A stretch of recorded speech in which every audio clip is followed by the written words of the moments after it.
Imagine a wall so massive that it cost 500,000 human lives to build. It took nearly 2,000 years to complete, and its construction bankrupted numerous dynasties.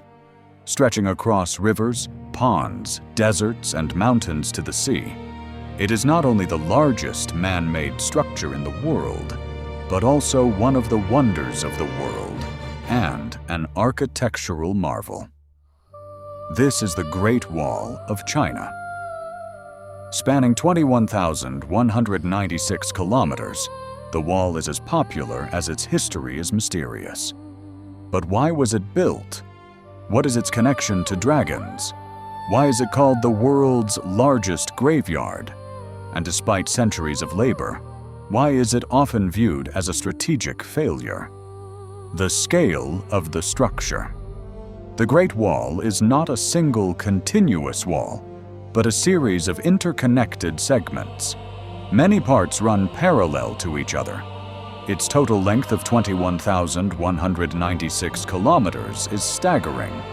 To put it in perspective, it is equivalent to traveling from Kashmir to Kanyakumari 3 times, or crossing Bangladesh from Dhaka to Cox's Bazar 26 times. In 1985, Dong Yaohui and his 2 friends became the first to trek the entire length, a grueling journey that took them 510 days, 17 months. Since then, no one else has successfully traversed the entire wall. The legend of the dragon.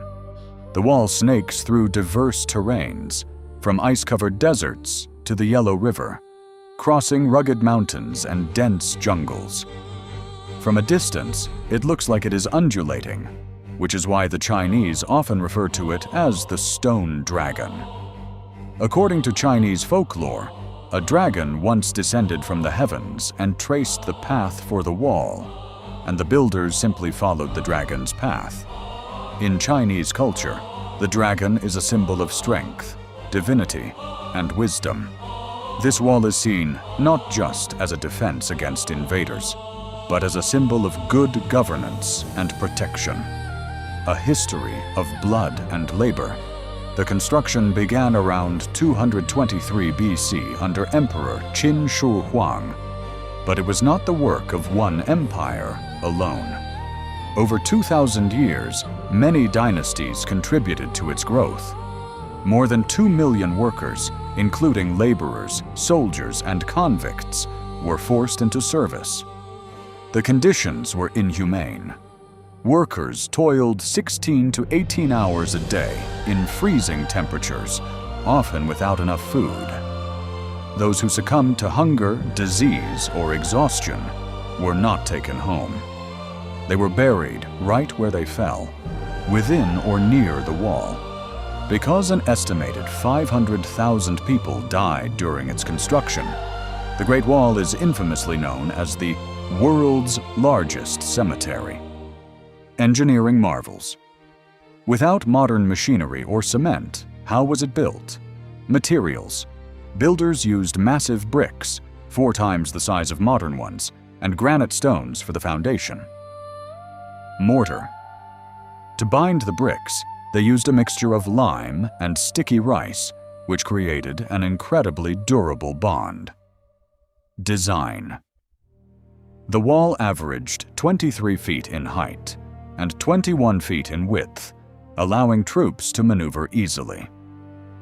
Defense.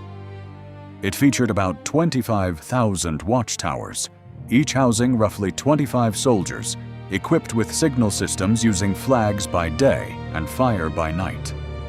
Beneath it all lay a complex network of secret tunnels that still baffle historians today. A failed defense.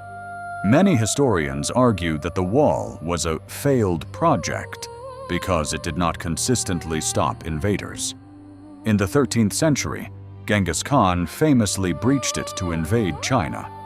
In 1644, the Manchu army also bypassed the defenses, leading to the collapse of the Ming dynasty and the rise of the Qing dynasty. However, the wall's legacy remains unmatched. During World War II, the Chinese army used it for training and as a defensive line against Japanese forces. Today, it stands not just as a barrier of stone and brick, but as a silent witness to the rise and fall of empires and the sacrifice of millions. Each year, over 10 million tourists visit this living history, standing in awe of a structure that defines human resilience and the heavy price of ambition.